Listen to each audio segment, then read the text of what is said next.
I'm a 36-year-old man. I'm employed at Family Dollar. I've been to prison 3 times. Not 1 time, but 3 times. Come on, baby. The first time I was in prison for selling drugs. The second time I was in prison for selling drugs and tampering with vehicles. That means stealing cars. The third time I was convicted of the same thing that I was the second time, and that was stealing cars and selling drugs.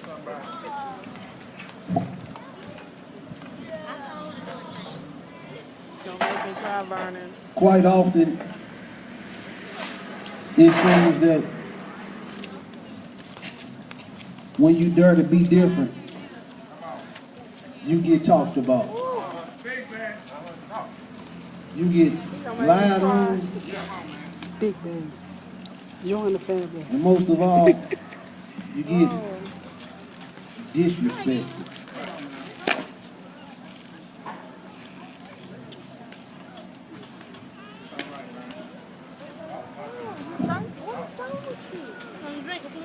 Take your Who time, used babe.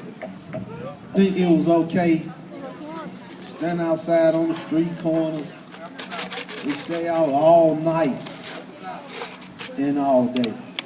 Cars would pull up, and we would sell people drugs. When that was over, we would get in our cars and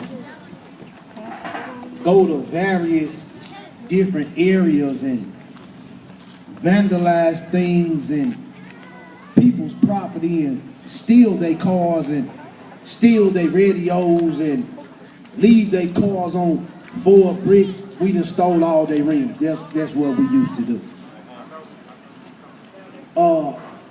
Quite often they called us the 3 Musketeers. We would go to the bar to see what kind of rims was on the cars outside. As we got older, we always wondered why when we went places, people would pick up their things. Purses, keys, anything that they thought can be stolen. And we glorified that. That wasn't a good thing.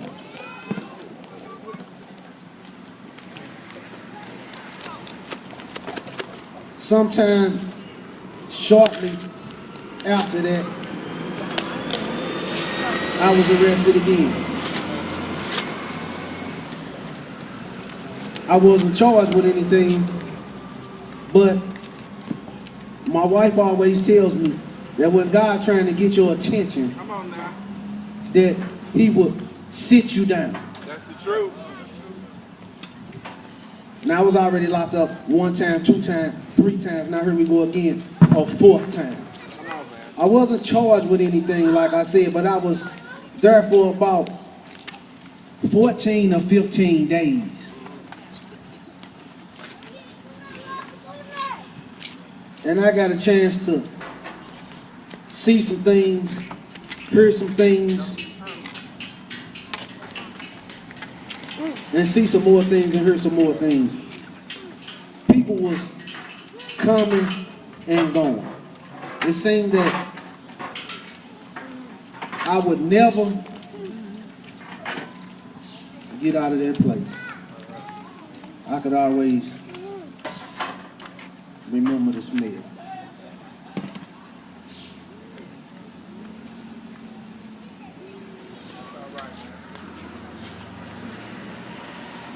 We got back to our regular program. I got back to the street. I thought it was okay to steal cars and sell dope and do the things that I was doing.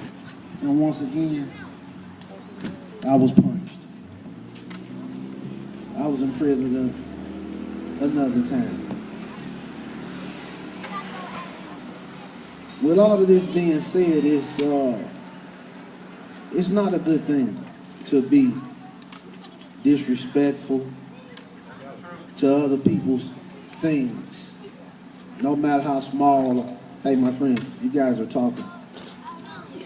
No matter I hear you, baby. how big or small these things are, you shouldn't take people's things, and you shouldn't sell people things that's gonna destroy their lives.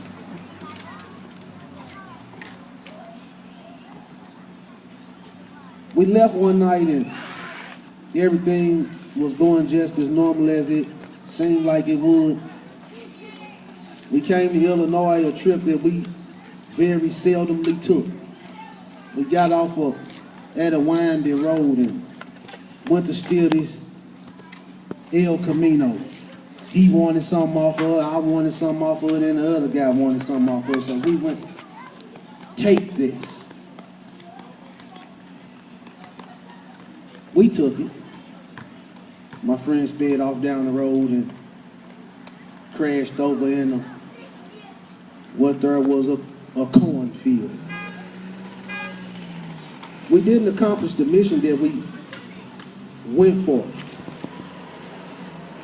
We went to steal, we didn't accomplish that mission. He ended up going to the hospital, my other friend ended up in jail, and I ended up in the streets again.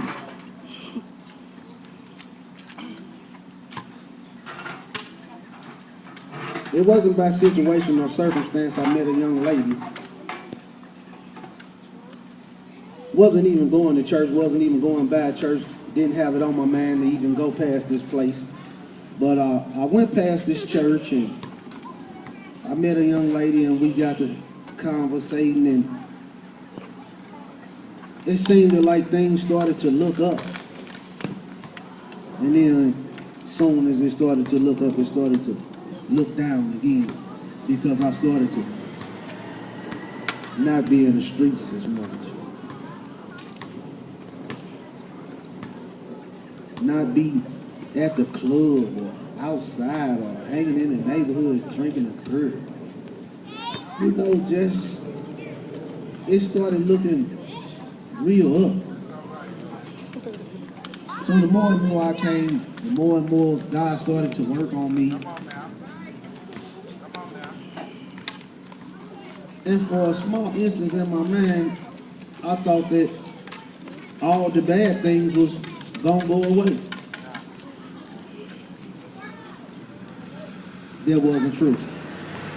We went to a church one night and the man prophesied. His name was Todd Hall. He prophesied to everybody in the room.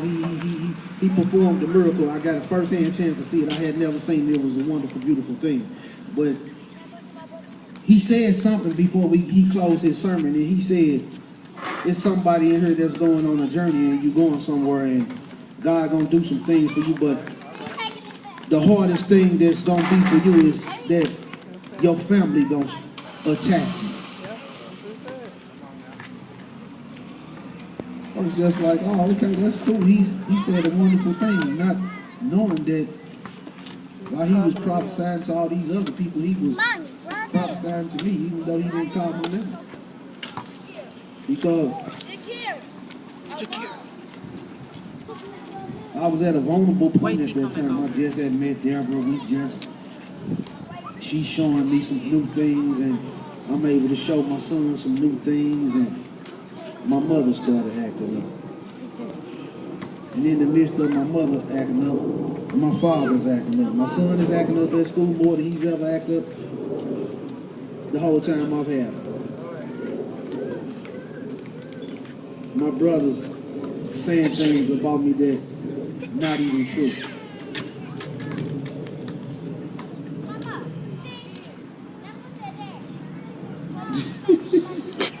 It's just,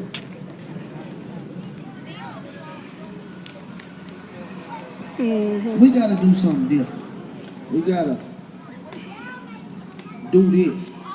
Daddy-o, if you see him doing something wrong, you tell him that he shouldn't do that because he gonna get in trouble. That's the right thing to do. Just like he leaning on him, we supposed to lean on each other like that at all times. You was leaning on him and didn't even know you was leaning on him, and he was holding you up. That's what God do for us. We gotta really do that. And with that being said,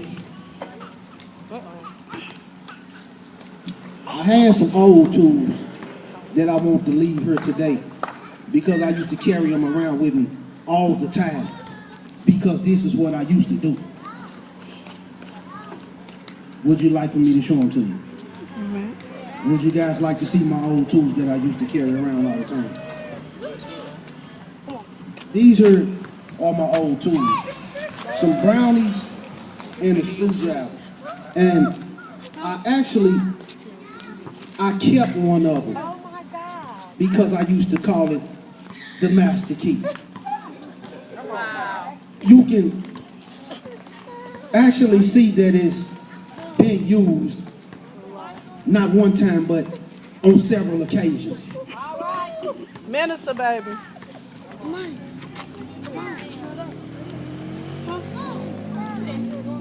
I keep it for a reminder. And the reason that I keep it for a reminder is that because God has brought me a mighty long way. I got some new tools. Come on, man. And in the midst of me getting these new tools, even this morning, I've been lied on. I've been talked about. I even been told that I wasn't gonna make it. All is a lie. Because God kept me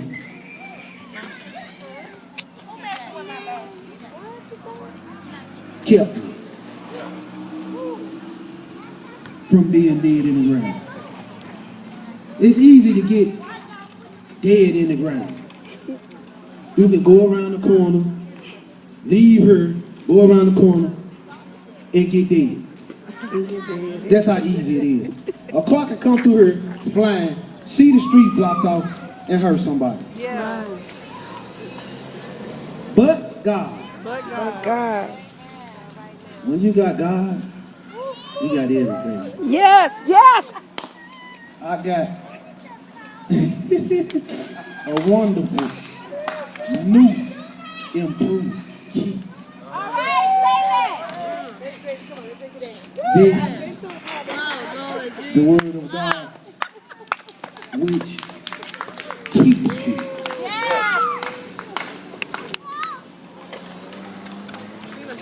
Is a wonderful thing. Don't even know it. Don't even know it, baby. If we follow the rules of this book, we will do better. We will father better. We will mother better. Yeah. We will brother better. Yeah. We will be a better family. Yeah. I didn't understand why every time when the man say that he thanked God for the readers, hearers, and doers of the word, I didn't understand why he would say that. But now that I done got into this book, I understand why he say, may God bless the readers, hearers, and the doers of his word. Because if we do what he say, he will do everything that we ask him. Yes. And with that being said, I just want to say, thank God for cleaning up a dirty mess. Yes. This is me. Thank you. The Lord is blessing me, and he's blessing my surroundings. I don't even come on the east side. I ain't lost no over here. I come over here for one thing, to go to the junkyard. End up around the corner and shining light. Come around here one time. Heard Dr. Luke. He dropped some rocks. I came back again to see was it really true. And it seemed that every time that I came over there, not over there, over here, right here. I came here. I was like, man, I'm really crying. I'm like, what is wrong with me?